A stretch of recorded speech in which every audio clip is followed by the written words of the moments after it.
Le gouvernement de Yulu était un gouvernement d'union nationale, comme l'a toujours voulu Yulu. En son sein, on retrouvait des figures politiques de tous horizons, y compris des acteurs majeurs de l'époque coloniale. Certains avaient même milité ensemble avant que leurs chemins ne se séparent. Et maintenant, ils devaient gouverner ensemble.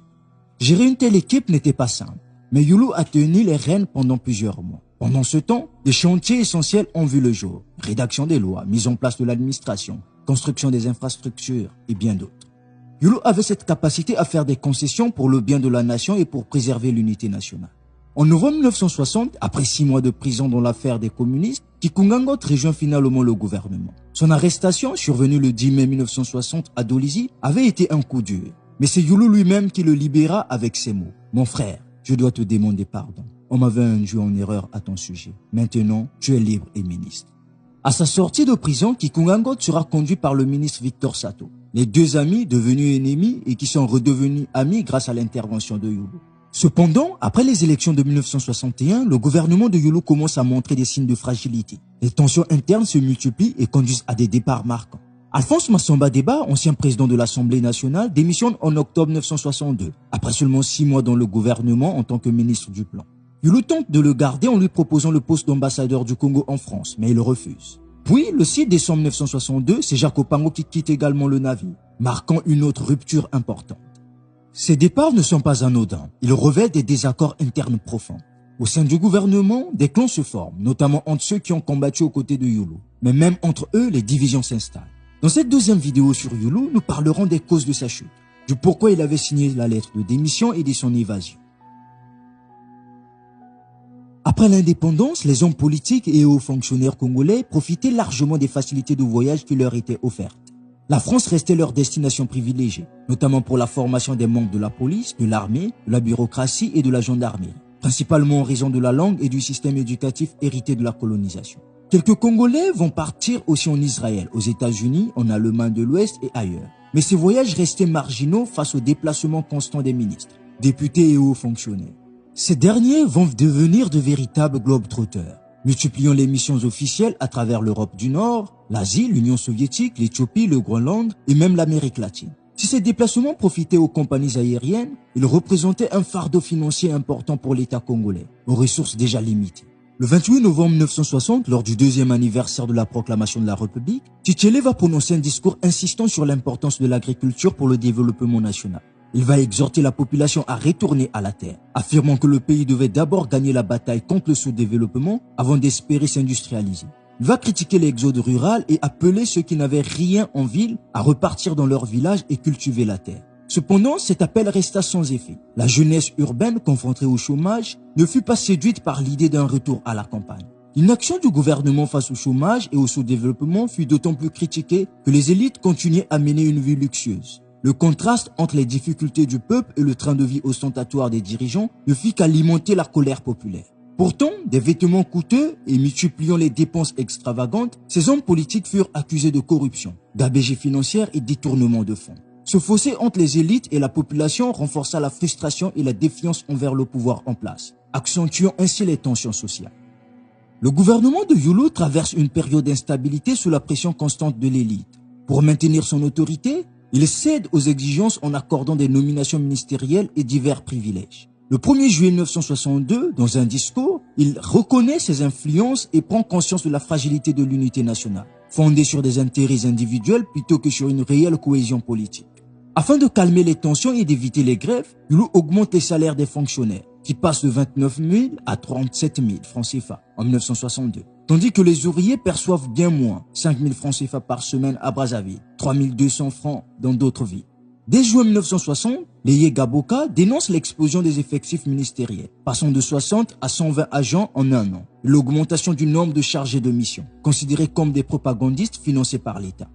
Entre 1959 et 1962, les dépenses publiques augmentent de 40%, avec 21% du budget alloué aux services politiques, contre seulement 6% au développement économique. Yulu centralise le pouvoir autour de lui, transformant le palais présidentiel en un lieu d'intrigue et de conflits internes. Cette concentration favorise la corruption et renforce la fracture entre l'élite politique et la population. L'année 1963 marque un tournant avec une série de scandales qui éclatent dès juin. Le plus retentissant est l'arrestation de Marc Dello, secrétaire personnel de Youlou, accusé d'avoir détourné 10 millions de francs CFA en Suisse, dont 1,4 million prouvés lors de son arrestation le 23 octobre 1963. Parallèlement, Dominique Zalakanda devient une figure impopulaire, accusé de mépriser les laris et de ne pas redistribuer les richesses, ce qui exacerbe les tensions ethniques et politiques. D'autres proches du pouvoir comme Ibaliko, Ibouanga et Gondion sont perçus comme corrompus et exécutant uniquement les décisions de Youlou, alimentant le mécontentement populaire. L'image de Fulbert Youlou se dégrade rapidement. Son train de vie luxueux, symbolisé par ses soutanes brodées chez Dior, contraste fortement avec la précarité croissante de la population. De plus en plus, son régime est jugé antipopulaire. Il est directement tenu responsable de l'aggravation de la crise économique et sociale. En juillet 1962, Youlou utilise les pouvoirs spéciaux accordés par l'Assemblée pour interdire les associations, qu'il considère nuisibles à l'unité nationale. En août 62, il dissout les 3 partis politiques existants, estimant qu'ils sont devenus inutiles puisque leurs dirigeants siègent déjà au sein de son gouvernement. Le 25 août 1962, il annonce que les représentants de l'UDDLIA, de la MSA et du PPC soutiennent la création d'un parti unique. Cependant, cette vision d'unité est contestée avec la démission de Jacques Opango le 6 décembre 1962, marquant son désaccord avec la politique autoritaire de Youlou.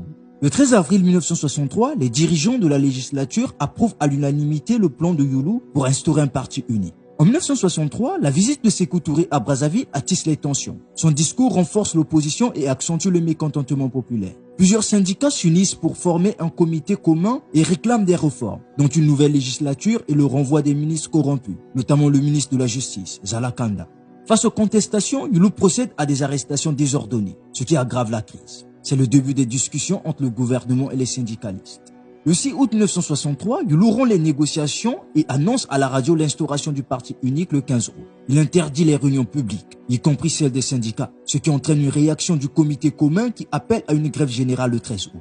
En réponse, Youlou fait arrêter 2 leaders syndicaux, Gilbert Pongo et Julien Boukambo. C'est le début des 3 glorieuses congolaises. Le 15 août 1963 au matin, une mobilisation populaire entoure le palais présidentiel de Brazzaville, prenant de court aussi bien les autorités congolaises que françaises, qui n'avaient pas anticipé l'ampleur du soulèvement. Entre 8h15 et 10h, la situation dégénère rapidement. L'abbé Youlou se retrouve isolé et refuse de quitter les lieux, malgré les recommandations insistantes du général Kergarava et de l'armée française. À 10h10, Kergarava tente une nouvelle fois de convaincre Youlou de se réfugier à l'ambassade de France, mais ce dernier s'y oppose. Pendant ce temps, les troupes françaises reçoivent l'ordre strict de ne pas ouvrir le feu. À Paris, la prise de décision est retardée en raison de l'absence du Premier ministre Georges Pompidou et de Jacques Foccart, conseiller de De Gaulle pour les affaires africaines. Le ministre de la Défense, Pierre Messmer, s'oppose quant à lui à toute intervention militaire française.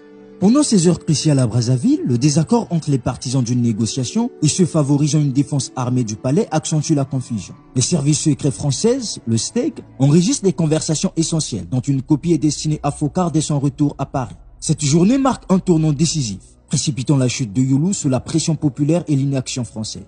Durant le week-end de l'Assomption, Paul Bouteiller, chargé de mission secrétariat général des affaires africaines et malgaches, est en permanence téléphonique.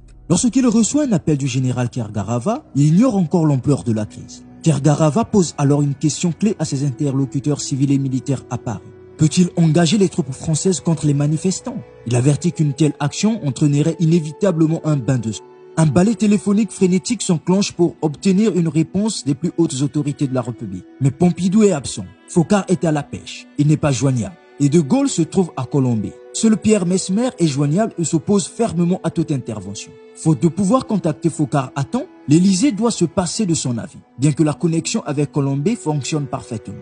À Brazzaville, Morichaud et Desgarré tentent d'orchestrer des discussions et cherchent à joindre directement De Gaulle. Après la visite de Kergarava à 10h, Morichaud, favorable à une négociation avec les manifestants et au maintien de Youlou, espère que De Gaulle désavouera les décisions de Kergarava et ordonnera une défense renforcée du palais.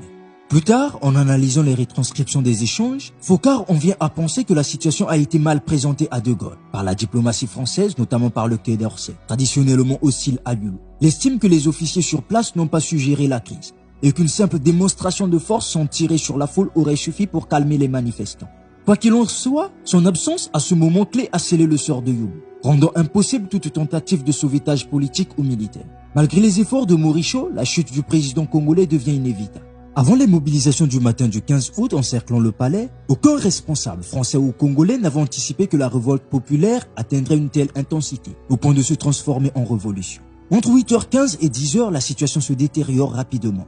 Dès l'aube, vers 6h, après un échange avec le général Kerkarava, le capitaine Gauzet, chargé des troupes françaises assurant la protection du palais, reçoit l'ordre formel de ne pas ouvrir le feu. Cette consigne, initialement donnée par Youlou, est confirmée par la hiérarchie militaire française. À 9h, environ 500 manifestants se massent devant les grilles du palais. Youlou refuse catégoriquement de se réfugier à l'ambassade de France, malgré les recommandations insistantes de l'armée française visant à assurer sa sécurité.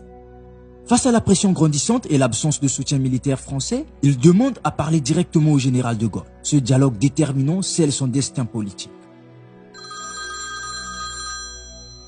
Je suis un collaborateur de Jacques Foccart. Je me trouve en ce moment dans le palais du président Youlou. Il souhaiterait s'entretenir avec le général de Gaulle. Pouvez-vous établir la communication? Où est le président Youlou en ce moment? À 1 mètre de moi. Restez en ligne, je passe la communication à Colombé. Allô mon général? Mes respects, je vous passe le président Youlou. Mon général, le palais est encerclé. Je suis encore à l'intérieur, mais je ne peux pas sortir. Le général Kergarava me conseille de me réfugier à l'ambassade de France. Mais si je quitte ce palais, alors je me considère comme démissionnaire. Je suis le pouvoir légal et je vous demande de faire en sorte que l'armée française protège mon palais, comme elle protégerait l'ambassade de France. Vous demandez que l'on protège votre palais? Oui, mon général. Et cela n'est pas fait? Très mollement, au point que si les assaillants attaquent, je ne crois pas qu'on me défendra. Qu'est-ce qui vous fait dire cela? Les ordres donnés, il voudrait avoir des instructions claires de votre part, mon général. Je vais chercher le général Kergarava pour qu'il vous parle directement. Très bien, j'attends. Mon général, la situation est critique. Le palais est encerclé. L'armée et la gendarmerie congolaise ne sont pas fiables. Et la population est unanime contre le président. Une intervention militaire française causerait 1000 à 2000 morts. Que devons-nous faire? Qu'en pensez-vous? À mon avis, le président doit tenir compte de la réalité et négocier son retrait. S'il résiste et qu'un massacre a lieu, il ne pourra plus jamais revenir en politique. Oui, nous n'avons pas à entrer plus en avant dans cette affaire politique congolaise. Notre seul devoir est d'assurer la sécurité du président. Nous assurons sa sécurité, mon général. Très bien. Premièrement, il n'est pas question que l'on tire sur la foule. Deuxièmement, le président Youlou doit être mis en sécurité. Reçu, mon général. Monsieur le président, nous ne pouvons rien faire de plus. Notre mission est d'assurer votre sécurité personnelle. Je reste au palais, mon général. Si vous ne pouvez rien faire, je ne vois pas ce que rester changera. Si je quitte ce palais, c'est une capitulation. C'est vous qui voyez, mais je vous le répète, nous ne pouvons pas tirer. Mon général, je vous demande des blindés, non pas pour tirer, mais pour disperser la foule. D'après ce que l'on me dit, la foule ne pourra être dispersée sans tir. Et cela, je ne demande pas que l'on tire immédiatement, seulement que les blindés soient là. C'est l'affaire du commandant des troupes sur place. Oui, j'ai dit ce que j'avais à dire, monsieur le président. Oui, mon général, merci bien. Après cet échange, Youlou comprend qu'il est abandonné. De Gaulle ne lui accorde aucun soutien militaire, se contentant de garantir sa sécurité. Youlou doit alors faire un choix, aller se réfugier à l'ambassade en attendant que les choses se calment ou démissionner. Il refuse qu'il soit extirpé du palais pour l'ambassade, car il estime être abandonné. Il décide alors de signer la lettre de démission. Le 11 juillet 1964, l'ambassadeur Rossard depuis Brazzaville envoie un message au Quai d'Orsay, affirmant que le retour de Tchombé a ravivé les espoirs des partisans de l'abbé Fulbert Youlou. En février 1965, le Premier ministre Pascal Lissouba dénonce un complot impliquant des intérêts étrangers et visant à renverser le régime. Cette accusation entraîne une répression massive contre les partisans de Youlou, dont plusieurs figures politiques sont arrêtées et exécutées. Face à cette menace, le régime brazzavillois se radicalise, recevant un soutien accru des puissances communistes et renforçant son encadrement militaire. La jeunesse du mouvement révolutionnaire, la JMNR, ira jusqu'à commettre l'irréparable. En effet, Joseph Poabo, président de la Cour suprême et ancien procureur sous Youlou, Anselme Masweme, directeur du service d'information de l'État, et Lazare Matsokota, procureur de la République, tous trois des youlistes connus sont assassinés en mi-février 1965. Le 24 février 1965, le bureau politique du MNR et le Premier ministre donnent ordre au procureur général de Brazzaville de préparer la tenue d'un tribunal populaire pour juger les condamnés de 1963. Si la date du procès n'est pas encore déterminée, le message est clair. En s'attaquant directement à Youlou, la révolution entend affirmer sa souveraineté politique. Il faut alors faire sortir Youlou de cette impasse. Jacques Foccart ne veut pas laisser son ami là-bas. Il explique. La veille de l'évasion, lors de mon audience, j'avais informé le général d'une tentative d'assassinat visant l'abbé dans sa prison. J'avais brièvement commenté la situation, soulignant que ce malheureux Youlou était en grand danger et que sa seule issue résidait dans une évasion. C'est évident, avait-il répondu avant que nous ne passions à un autre sujet. Le 26 mars, en fin de matinée, j'ai appris le succès de l'opération et me suis empressé d'en informer le général. Plus tard, lors du déjeuner qu'il offrait à François Tambalbaye, il m'a pris à part avec un sourire ironique et m'a lancé. Alors, Youlou s'est évadé. Maurice Beaupré m'avait présenté ses plans et m'a tenu informé de leur aboutissement, ce qui m'a permis de fournir des détails précis au général. Par contre, il y a une version peu connue qui laisse croire que l'évasion de Youlou s'est faite par lui-même Youlou en corrompant ses gardes, traversant le fleuve en pirogue et atteignant Léopoldville dans la